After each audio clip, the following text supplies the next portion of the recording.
So here we go. I think I was talking to the guy who started the marina. He was the second guy in Britain to actually start a marina. So he's the guy who runs it now, Chris Titchmarsh's dad. I think they started this in the 50s, which was well ahead of their time, because it being just after the Second World War. Nobody had any money, but because they were ahead of the curve, they did really well. Anyway, I'm just going to park up, which will need my two hands, I think. Just a tiny bit blustery today, as you can probably hear from the wind. Nice whistling.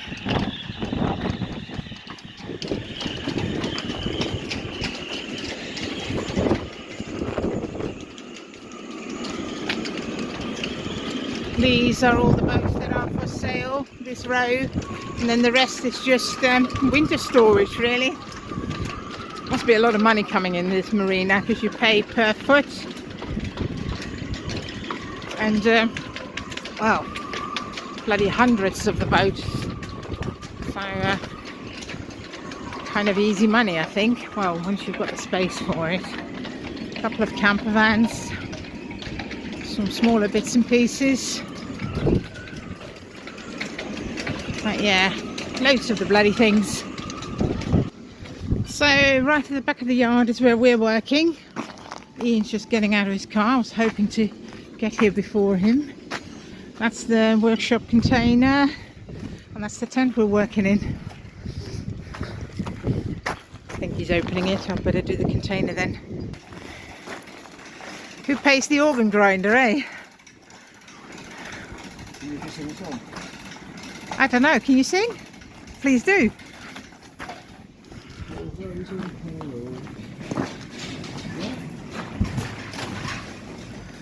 So this is straight across.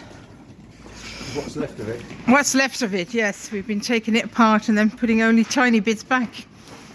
But that's our job, basically. So this is the cabin of the boat. This is the heads where we've done the work. All these dark bits are the new frames we've been putting in. Most of them are steamed oak. The other ones are Iroko, which I find a horrible wood because A, it's carcinogenic. It's kind of a peppery smell and very irritating to your airways, so you have to wear a mask when you work with that. We've laminated one new frame in, and I've been taking frames out as well. As you can see, they've been copper nailed with rows, so those are the rows. I can show you how that is done. And yeah, we're replacing the frames because, as you can see, they're basically broken, and this bit where the biggest curve is called the turn of the bilge, which is always the bits where frames break there, break there. This one's already gone because it was poop. That one's broken. You can see that one's broken. Already taken a frame out. Broken, another break and another break. So they're all going to be replaced. The other side is not too bad, to be honest, although they're a bit split. And the thing is, we're going from gunnel to gunnel. That's basically the gunnel, although this particular bit of wood is called a beam shelf because the deck beams go onto that.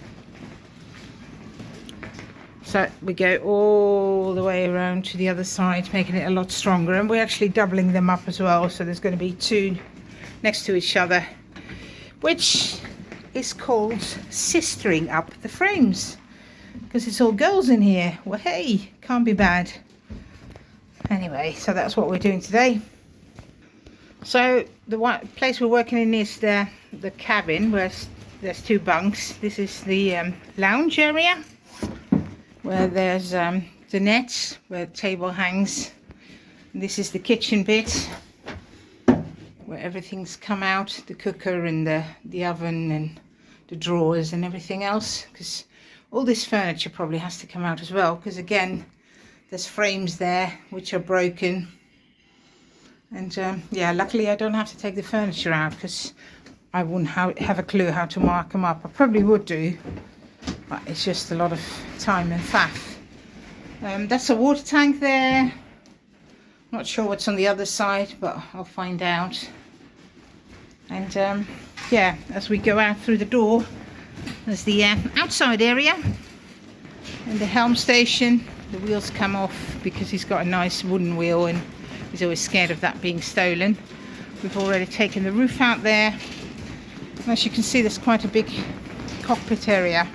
The diesel tank used to live in the back. There were 2 tanks. Aft decks come off because all that was rotten. So yes, I might be a while on this boat, which is not a bad thing. And yeah, rod like this, where just out of the side a big hole seems to appear, but it's kind of logical because in this corner there was a fridge which condensates and then the wood gets wet, and that's the end of that. The boat was originally made out of oak frames and mahogany, but we're putting Iroko back, which is called a poor man's teak. It's supposed to last longer, but like I said, I hate working with it because it's not very friendly, to be honest. It doesn't want to steam. If it breaks with a big bang and doesn't give you any warning. If you get a splinter, it will kind of infect straight away and give you horrible pains. But yeah, there's Ian again. So having a look at the frame we put in yesterday, which is a laminated frame out of Iroko strips. We put the nails in just now and put the rows on, which are those bits. The rest of the nails going to be cut off and then peened over. And as you can see, there's bloody hundreds of the things. And I'll show you what that looks like once it's done. Just on a frame on the forward cabin. So these rows have been done, as you can see.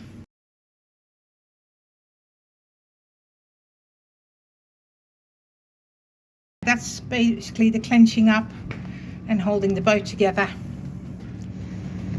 So all of that we still have to do for the rest of the boat and the broken frames I showed you this morning. Right, it's nearly time to sign off, so wahey.